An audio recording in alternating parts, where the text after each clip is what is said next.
감사합니다.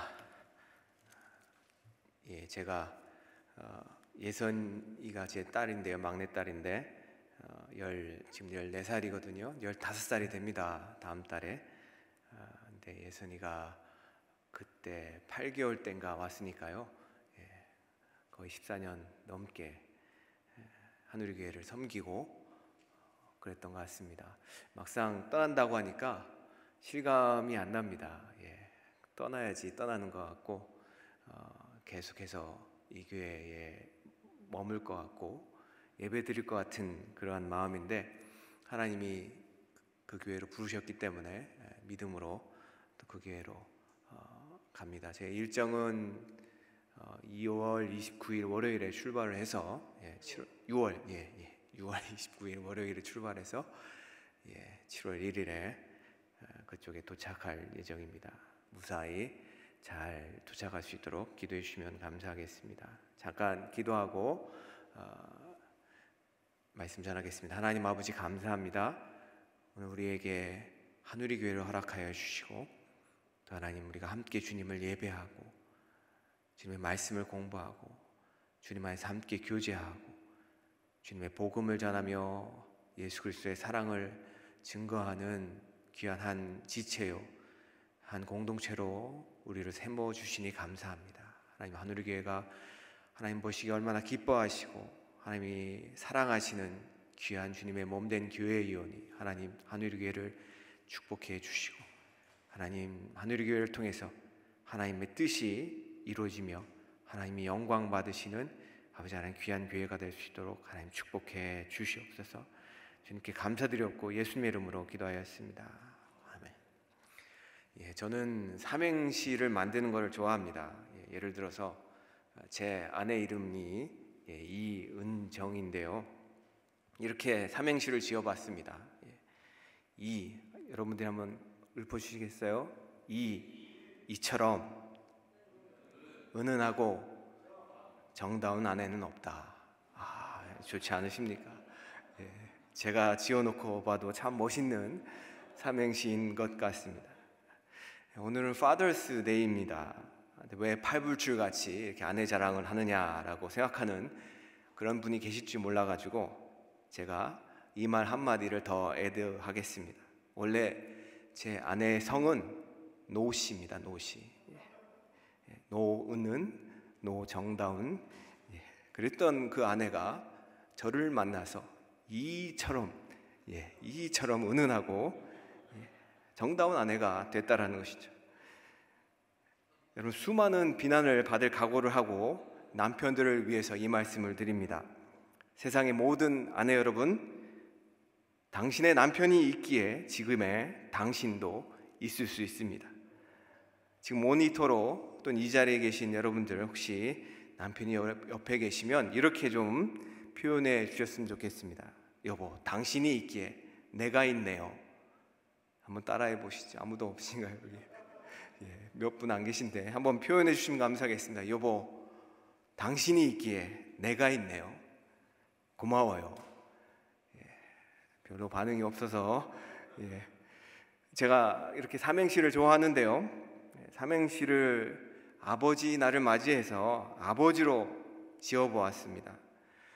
먼저 이 충청도 방언인 아부지로 한번 해보겠습니다.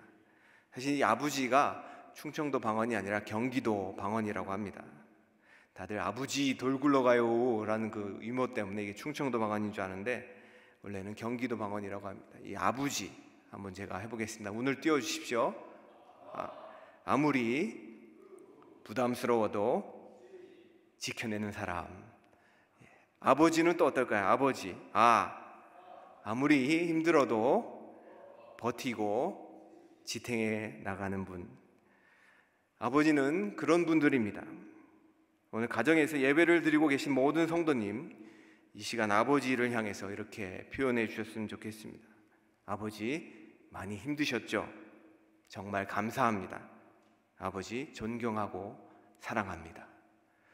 혹시 이 예배를 영상으로 와치하시는 분들은 집에 아버지를 향해서 그렇게 고백을 했으면 좋겠습니다. 우리 아버지 너무 힘드셨어요. 정말 감사합니다. 아버지, 존경하고 사랑합니다. 그리고 꼭 껴안아 드렸으면 좋겠습니다. 그리고 한우리교회에 제가 14년간을 지내면서 느꼈던 것이 있습니다. 그것은 한우리교회의 영적 아버지는 오인균 목사님이시라는 것입니다. 목사님께서 어렵고 힘들 때마다 항상 그 자리를 지켜내고 버텨내고 여러분들에게 하나님의 말씀을 전하기 위해서 불철주야 준비하시고 어려운 일이 있으면 성도님들을 위해서 늘 기도하시는 우리 영적 아버지, 그분은 바로 오인균 목사님이십니다. 여러분들이 오늘 생각나실 때 꼭 카톡으로 우리 오인균 목사님께 정말 존경합니다, 감사합니다, 사랑합니다, 그러한 표현을 해주셨으면 정말 좋겠습니다. 예, 아멘, 아멘 하셨습니다. 딴 분들도 하실 거죠? 아멘. 예, 감사합니다. 이제 정식으로 또 말씀을 시작해야겠네요. 예, 뭔가 알 수 없고 기다려야 되고 또는 트랜지션이 있어서 뭔가 불안하고 그리고 혼란스러운 상태를 표현하는 용어가 있습니다. 뭔가 불확실하고 뭔가 긴장이 되는 그러한 상태, 그런 용어를 liminal space라고 표현합니다. liminality, 라틴어로 이 리멘이라는 것은 곧 문지방, threshold에서 유래된 그러한 용어입니다. 이 용어는 인류학이나 심리학 혹은 의학에서 많이 쓰이는 용어입니다. 예를 들어서 환자들이 자신의 병을 진단받았는데 그 결과를 기다리고 있는 상황에서 과연 내 병이 얼마나 심각한지, 또는 어떻게 하면 치료를 받을 수 있는지, 병원비는 얼마나 나올지, 모든 것이 알 수 없는 그 혼란하고 불안스러운 상태, 그런 상태를 가리켜서 liminal space라고 표현합니다. 아마 이 그림을 보시면 더 잘 이해하실 수 있을지도 모르겠습니다. 보통 서커스에서 공중고개 하면 가장 많이 하는 것이 그네 고개죠. 그 그네 서커스에서 한 그네에서 다른 그네로 옮겨가기 전에 공중에 붕 뜬 상태, 이 상태가 liminal space라고 표현합니다. 굳이 한국어로 번역하자면 경계점 혹은 분기점, 그런 정도로 해석이 가능할 것 같습니다. 병원에서 사역하시는 목사님들, 이 채플린들은 이 환자들이 liminal space에 있을 때 그들에게 말씀을 전하고 복음을 전하면 그들이 효과적으로 사역할 수가 있습니다. 왜냐하면 환자들이 그동안 그들이 믿고 있었던 많은, 그들이 의지했었던 많은 것들이 더 이상 그들에게 아무런 소용이 될 수 없다는 것을 알고 있는 그런 상태가 되기 때문에 그들에게 하나님의 확실한 복음과 말씀을 전해주면 정말 그들에게 예수 그리스도를 전해줄 수 있는 좋은 기회가 된다는 것이죠. 오늘 우리가 읽은 본문에서 나타난 다윗은 이 liminal space와 같은 그런 불안한 상태에 놓여 있습니다. 본문의 3절에 보면 그는 그를 삼키려는 자들의 비방 중에 있었습니다. 4절에는 자신의 영혼을 가리켜 사자들 가운데 살며 자신에게 불을 지르려는 사람들 중에 누워있다고 말을 하고 있습니다. 6절에는 말하기를 대적들이 그물을 놓고 웅덩이를 파서 다윗을 덫에 걸리게 하려고 한다고 표현하고 있습니다. 1절에는 이 모든 상황을 한 단어로 표현합니다. 바로 재앙이라고 표현합니다. 다윗은 사방이 적이었습니다. 아무도 그를 도와주지도 도와줄 수도 없었습니다. 그래서 그는 적을 피해 아무도 없는 광야 속 한 동굴에 그의 몸을 숨기게 되었습니다. 이 어두운 동굴은 그의 불안하고 두려운 상황을 잘 표현해 줍니다. 모든 것이 불확실하고 불투명한 상태였습니다. 현재 팬데믹에 빠져 있는 우리는 어떻습니까?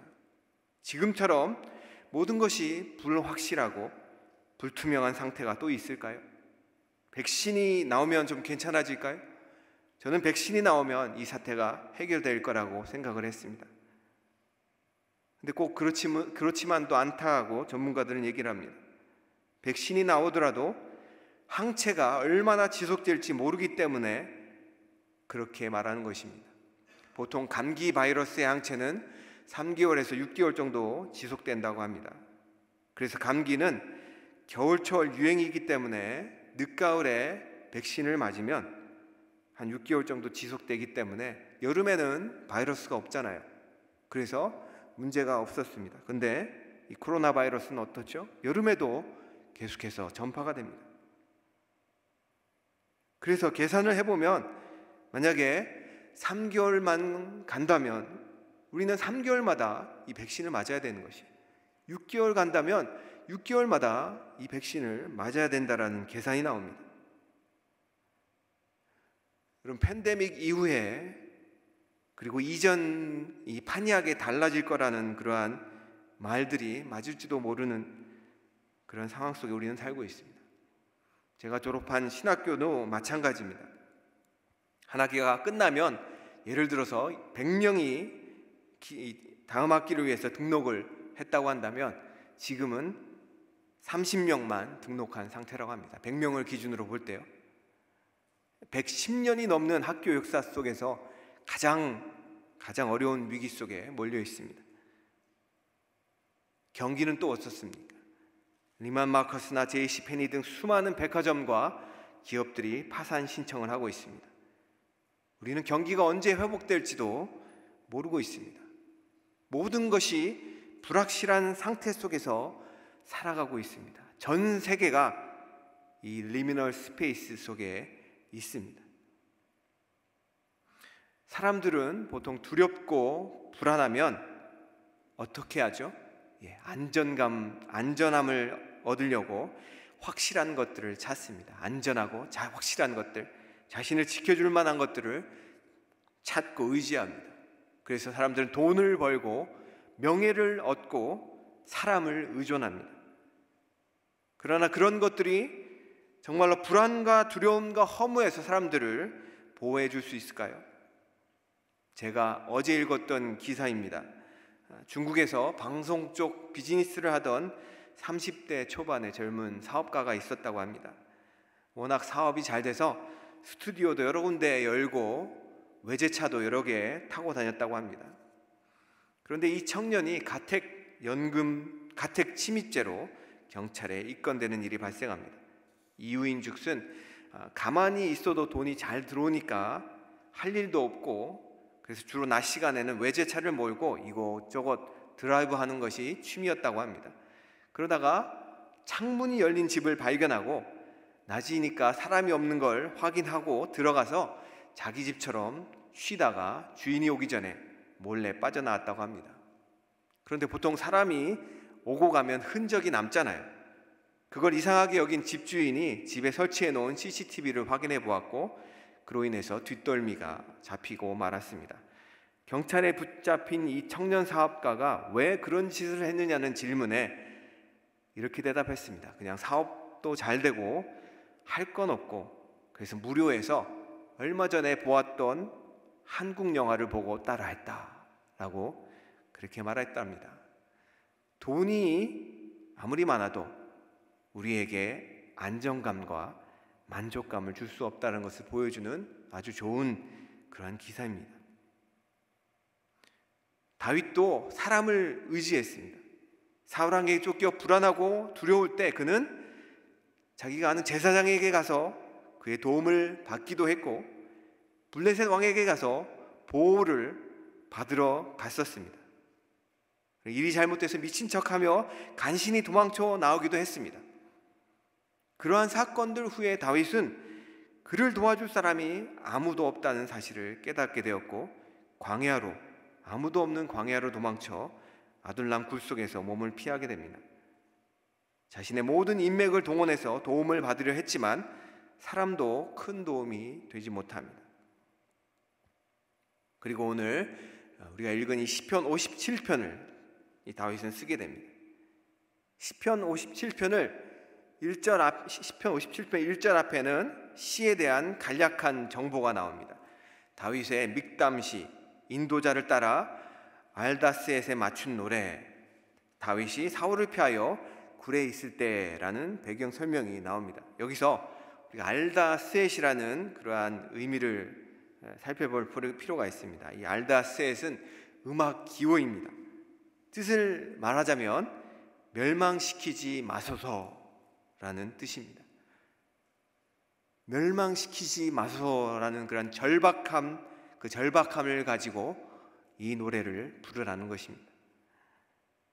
다윗이 이 시를 쓸 때 그의 심정이, 그의 상황이 얼마나 절박했는지를 잘 보여주는 그러한 표현입니다. 이 57편은 두 개의 파트로 구성되어 있습니다. 1절과 5절 그리고 6절과 11절입니다. 각 파트마다 후렴구가 있는데요, 5절과 11절입니다. 그 내용이 똑같습니다. 그 내용은 하나님이 하늘 위에 높이 들리시며 주의 영광이 온 세계 위에 높아지기를 원한다는 내용입니다. 절박한 상황 속에서 다윗이 쓴 시의 결론은 하나님 홀로 영광받아 주시옵소서, 홀로 높임받아 주시옵소서라는 송영이었습니다. 종교개혁가 마틴 루터는 이런 말을 했습니다. 내일 지구가 멸망하더라도 나는 한 그루의 사과나무를 심겠다. 한국 분들은 스피노자라고 얘기를 하는데 미국 분들은 마틴 루터라고 얘기를 합니다. 실은 누가 썼는지 잘 모른다고 합니다. 어쨌든 이러한 유명한 말이 있습니다. 내일의 지구 종말이 올지라도 인간의 당위인 희망을 심겠다라는 그런 의미이죠. 5절과 11절은 마치 그런 말 같습니다. 내가 내일 멸망할지 모르는, 내일 망할지 모르는 그런 절박한 상황 속에 있지만, 그러나 내가 지금 확실히 할 일은, 내가 지금 분명히 할 일은 하나님께 영광을 돌리는 것이다. 우리가 살아가고 있는 이 불안한 시대 가운데, 이 어려운 시대 가운데 우리가 해야 될 확실한 일은 무엇일까요? 모든 것이 사라지고 모든 것이 어려워지는 그 순간까지 내가 왔을 때, 그럼에도 불구하고 내가 확실하게 붙잡아야 될 기준은 무엇일까요? 그것은 하나님의 영광이라는 것입니다. 그것이 우리가 이 어려운 시대를 살아갈 때 붙잡고 나아갈 기준이라는 것이죠. 그럼 기준이 달라지면 삶이 달라집니다. 부러우면 진다라는 그러한 말들을 많이 하죠. 부러우면 진다. 어찌 보면 그 말은 맞는 것 같습니다. 내가 어떤 사람을 부러워한다는 것, 그것은 그 사람을 내 기준으로 삼고 있다는 것이죠. 어떤 사람이 돈을 많이 벌었어요. 부유해요. 그래서 안정된 삶을 살고 있어요. 그 사람이 정말 부럽습니다. 근데 그 사람 부러워하면 지는 이유가 뭘까요? 그 사람은 그 기준에 이미 다다랐고 나는 그 기준에 다다르지 못했다라는 것이죠. 그래서 부러우면 진다라는 것입니다. 그런데 만약 우리가 우리 삶의 기준을 하나님의 영광으로 삼는다면, 그러면 우리 삶의 목적은 분명히 달라지며 우리가 살아가는 삶을 대하는 태도도 분명히 달라진다는 것입니다. 우리는 우리 삶의 기준을 분명히 하면서 이 어려운 시절을 보내야 됩니다. 불확실할 때 우리는 마지막까지 붙들어야 될 확실한 기준, 바로 하나님의 영광을 위해서 살아가야 된다는 것이죠. 그 하나님의 영광을 위해서 살아가는 것, 그것은 무엇을 하든, 먹든지 마시든지 무엇을 하든지 하나님의 영광을 위해 살라라는 그런 사도 바울의 그 고백처럼 우리 그리스도인들의 기준과 결론이 되어야 됩니다. 그런데 우리는 때때로 그러지 못할 때가 많이 있습니다. 우리가 만약 다윗처럼 밑바닥 인생을 전전긍긍하며 살아가고 있다면 우리 마음속에 하나님의 영광을 생각하기보다는 자신에 대한 연민에 갇혀서 우울한 나날을 보내든지 아니면 불공평한 세상을 향한 불평과 자신을 돌보고 있지 않는 듯한 하나님을 향해 원망하고 있을지도 모르겠습니다. 그래서 우리는 다윗을 통해서 어떻게 그의 밑바닥 동굴 속 인생이 하늘 위, 온 세계 위에 하나님의 영광을 노래할 수 있는지 찬찬히 살펴보았으면 좋겠습니다. 1절은 이렇게 말합니다. 함께 다 읽어보도록 하겠습니다. 시작. 하나님이여 내게 은혜를 베푸소서. 내게 은혜를 베푸소서. 내 영혼이 주께로 피하되 주의 날개 그늘 아래에서 이 재앙들이 지나기까지 피하리이다. 다윗은 불안과 두려움을 상징하는 동굴에서 주의 날개 아래라는 확실한 피난처를 의지합니다. 여러분, 동굴이 불확실함을 상징한다면 하나님은 확실함을 상징합니다. 우리가 이 세상에서 하나님 말고 또 다른 의지할 확실한 것이 있나요? 혹시 있으시면 지금 이 시간 손을 들고 저에게 좀 알려주시면 감사하겠습니다. 우리가 이 세상 속에서 하나님 말고 우리가 의지할 또 다른 확실한 것이 있나요? 아무리 제가 생각을 해봐도 없습니다. 아무도 도와줄 일이 없을 때 우리가 확실하게 붙들어야 할 그분은 바로 하나님이십니다. 우리가 신앙생활을 하다 보면 하나님께서 마치 우리를 코너에 몰아넣으신 듯한 때가 있습니다. 급전이 필요할 때 이 사람에게 빌리면 될까? 저 사람이면 나를 이해해 줄 수 있을까 해서 손을 벌려보지만 오히려 거절당하고 상처받을 때가 많습니다. 낙심해서 하나님 앞에서 살려달라고 애걸복걸할 때 하나님께서 기대치도 않은 그런 사람들을 통해서 도움을 받게 하실 때가 많지 않습니까? 왜 그럴까요? 왜 그렇게 하실까요? 왜 우리를 마지막 절벽까지 몰고 가실까요? 그것은 아무 도울 힘 없는 사람을 의지하지 말고 하나님을 의지하라고 그렇게 하십니다. 요즘 드라마에서 슬기로운 땡땡 생활이라는 그러한 표현이 유행하고 있다고 합니다. 여러분, 정말 슬기로운 신앙생활은 무엇일까요? 이 사람 저 사람 붙들고 하소연하고 불평하고 도움 청하고 그렇게 할 때 그것이 정말 슬기로운 신앙생활을 잘하는 걸까요? 그렇지 않습니다. 슬기로운 신앙생활은 가장 우선적으로 하나님께 나아가는 것입니다. 하나님하고 해결 보는 것입니다. 그것이야말로 슬기로운 신앙생활입니다. 다윗은 자신의 인생의 가장 밑바닥에 있을 때, 가장 불안하고 두려워할 그때에 하나님께 피했습니다. 왜냐하면 다윗은 하나님이 어떤 분인지 정확히 알았기 때문입니다. 다윗이 알았던 하나님은 어떤 분이실까요? 2절부터 3절까지는 그 하나님이 어떤 분이신지 잘 나옵니다. 2절 상반부에는 하나님은 지존하신 하나님이시라고 표현합니다. The Most High God. 그 하나님은 세상을 지으신 분이시며 전지전능하신 분이십니다. 그러므로 하나님보다 더 높은 존재는 없습니다. 세상 어떤 사람도 하나님보다는 높지가 못합니다. 따라서 문제가 생겼을 때 하나님께 곧바로 나아가십시오. 그 누구를 의지할 필요도 없습니다. 가장 낮은 곳에서 가장 높이 계신 하나님께 직통으로 나아가시면 됩니다. 2절 후반부에는 그 하나님을 이렇게 또 표현합니다. 나를 위하여 모든 것을 이루시는 하나님. 영어로 보면 이 구절의 해석은 더 확실해집니다. God who fulfills His purpose for me. 하나님께서 나를 위해 계획을 가지고 계시다는 것이에요. 나를 향한 하나님의 분명한 뜻이 있으시다는 것이에요. 그래서 하나님이 그 뜻을 이루어 가신다는 것입니다. 내가 아무리 어렵고 힘들고 어려운 상황 속에 있을지라도 그것은 하나님의 주권하에 있다는 것이에요. 그리고 하나님은 나를 향한 그 분명한 뜻을 이루어 나가신다는 것입니다. 3절에는 인자와 진리를 보내사 어려움 속에 있던 다윗을 구원하신 분이시라고 표현합니다. 인자와 진리는 하나님께서 보내신 변호사와 같습니다. 인자는 하나님의 헤세드고 사랑이라고 표현할 수 있고요. 이 하나님의 인자, 이 사랑은 다윗을 감싸줍니다.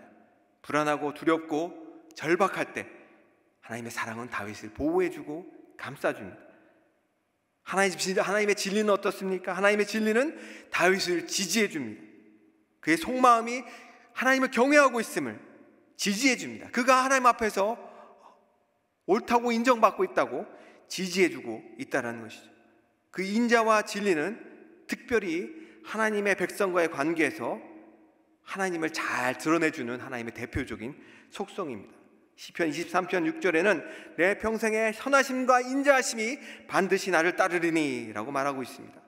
25편 21절에는 내가 주를 바라오니 성실과 정직으로 나를 보호하소서 라고 말하고 있고요. 40장 11절에는 여호와여 주의 긍휼을 내게서 거두지 마시고 주의 인자와 진리로 나를 항상 보호하소서 라고 말하고 있습니다. 43장 3절에는 주의 빛과 주의 진리를 보내시어 나를 인도하시고 주의 거룩한 산과 주께서 계시는 곳에 이르게 하소서라고 표현하고 있습니다.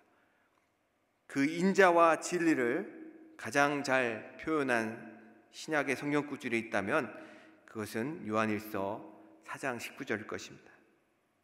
우리가 사랑함은 그가 먼저 우리를 사랑하셨습니다.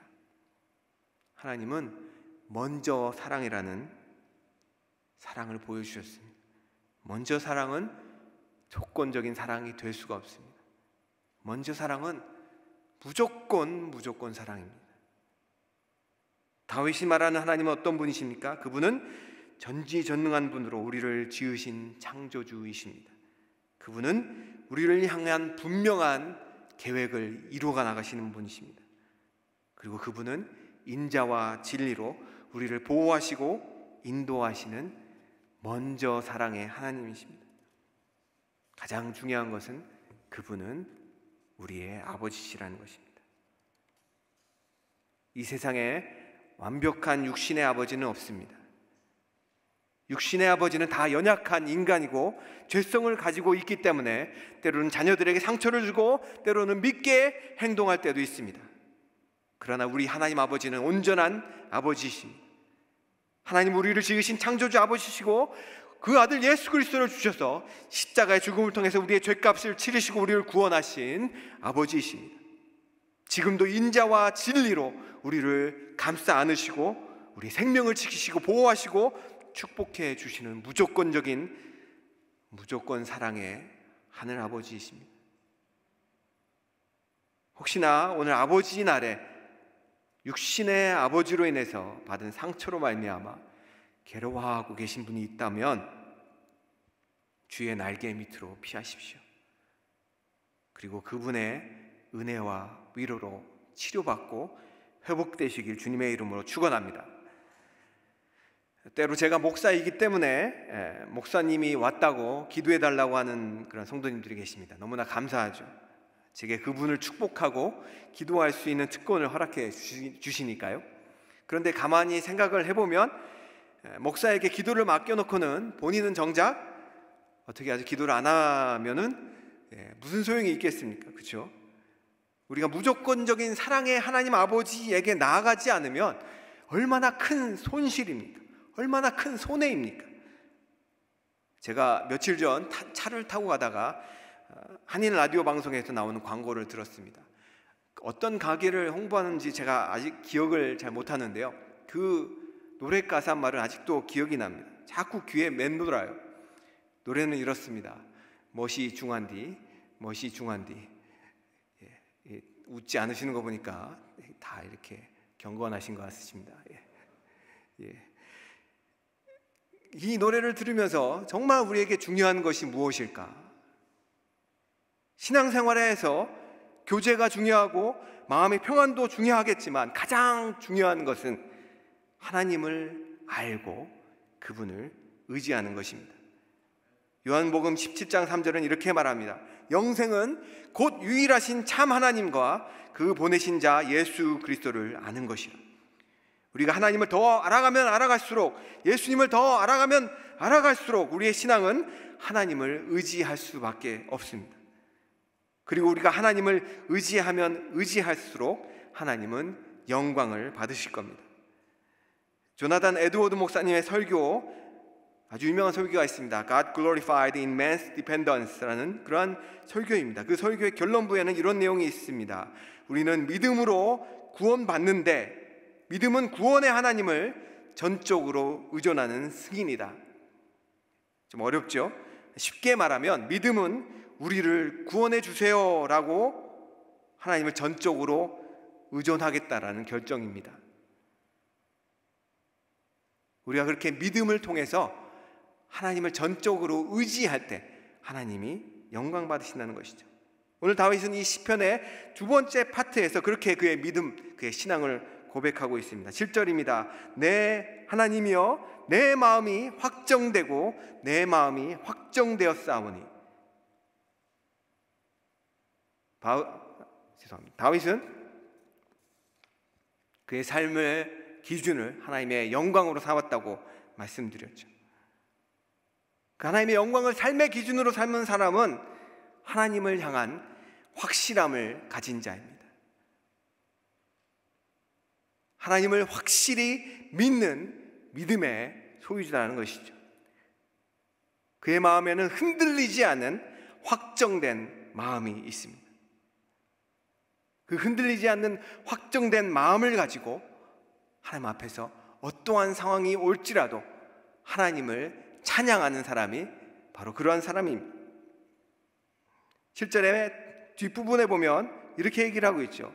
내가 노래하고 내가 찬송하리이다. 내 영광아 깰지어다. 비파야 수금아 깰지어다. 여기서 영광이라는 것은 영혼이라고 표현하시면 좋습니다. 내 영혼아 깰지어다. 비파야 수금아 깰지어다. 하나님께 확실한 확고한 믿음이 있는 사람은 하나님을 찬양하는 사람입니다. 하나님을 찬양한다라는 것은 다시 말해서 하나님을 향한 분명한 믿음이 있고 신앙이 있다라는 것이죠. 그것도 어려운 시기, 힘든 시기, 아무도 자기를 알아봐 주지 않는 그 어렵고 고통스러운 시기 가운데 하나님을 찬양한다는 것은 그에게는 분명한 믿음이 있다라는 증거죠. 그렇게 흔들리지 않는 그런 확신을, 믿음을 가진 사람은 하나님을 찬양합니다. 자신의 영혼을 찬양으로 깨웁니다. 그리고 비파를 깨워서, 수금을 깨워서 그가 하는 것이 있습니다. 그가 하는 것은 바로 새벽을 깨우는 것입니다. 이것은 우리가 흔히 말하는 새벽 기도를 말할 수도 있겠지요. 그런데 여기서 말하는 이 새벽은 하나님께서 주시는 놀라운 변화, 새로운 아침, 새로운 그러한 시대를 얘기를 합니다. 보통 우리가 대부분의 사람들은 어떻게 하죠? 새벽이 자기를 깨우죠. 그렇죠? 아침이 자기를 깨웁니다. 아침이 이렇게 날이 밝아오면 그때 이제 날이 밝았나 보다 일어나는 사람들이 대부분입니다. 그런데 새벽 기도를 하시는 분들은 어떤 분들이시죠? 새벽을 깨우는 분들은 어떤 분이신가요? 그분들이 새벽을 깨우십니다. 너무나 다른 차원이죠. 그래서 이 미드라시라는 이 시편의 유대교적 그 주석서죠. 미드라시에 보면 그렇게 얘기합니다. 다윗이 얘기했다. 다윗이 얘기하기를 내가 새벽을 깨우겠다. 새벽이 내가 나를 깨우는 것이 아니라. 우리 인생 가운데 하나님을 향한 확실한 확고한 믿음이 있으면 우리는 새벽을 깨우는 인생이 될 수가 있습니다. 여러분, 새벽은 어떻게 깨어나죠?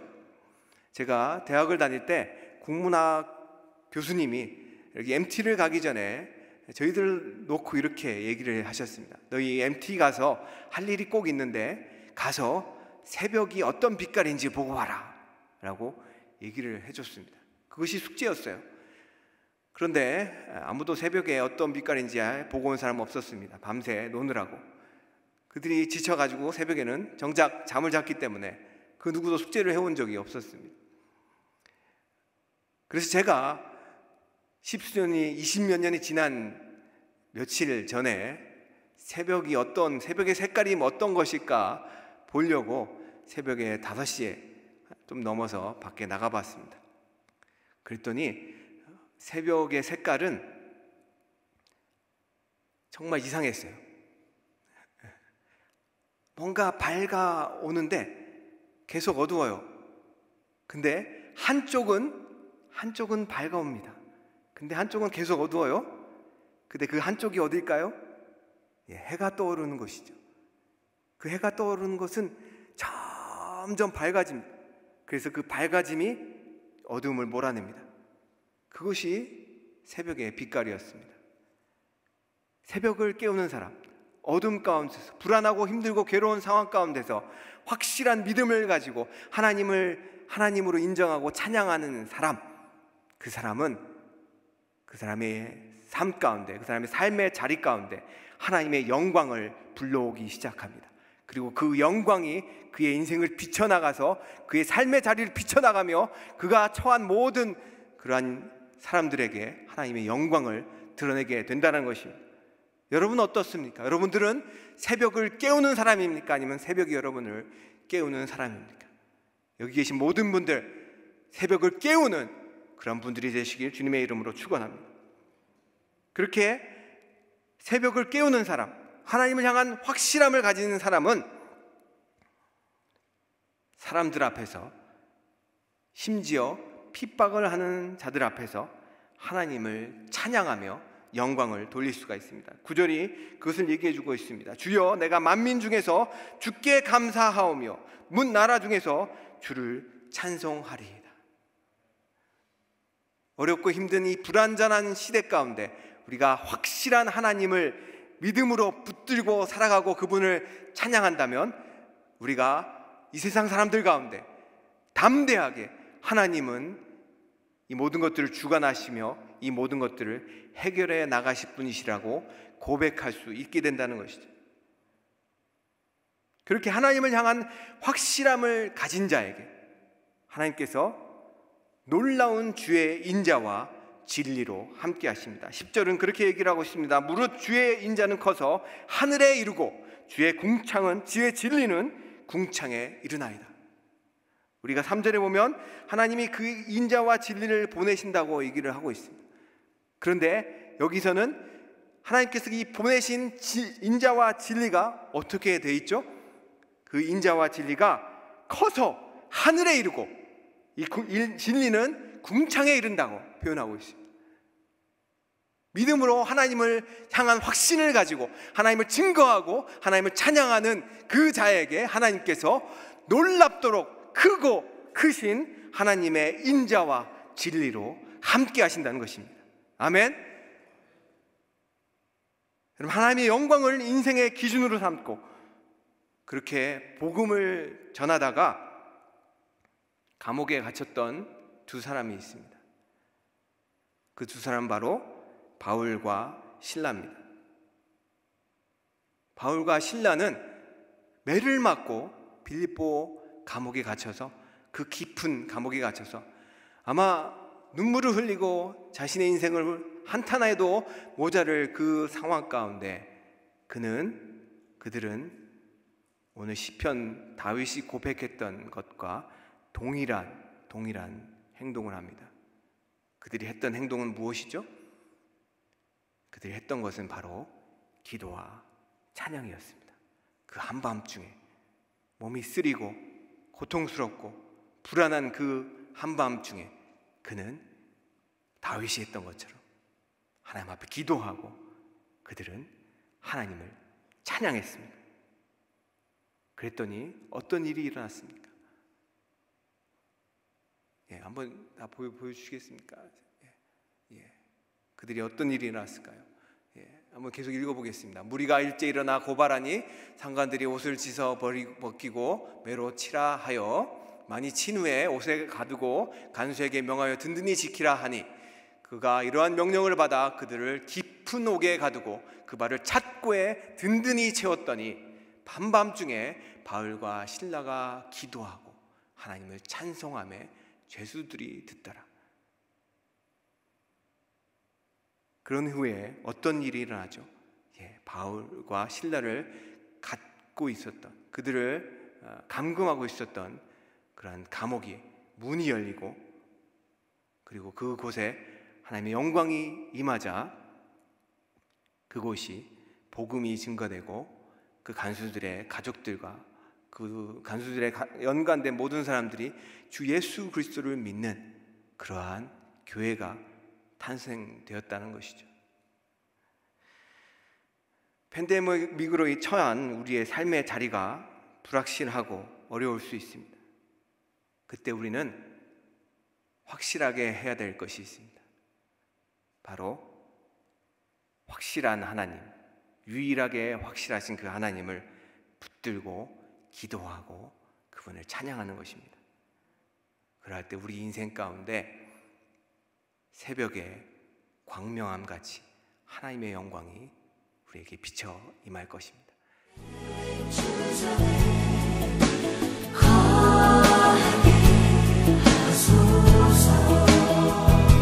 주의 아름다움을 바라보면서 내가 주님 전에서 주 찬양하리라. 주의 아름다움을 바라보면서 내가 주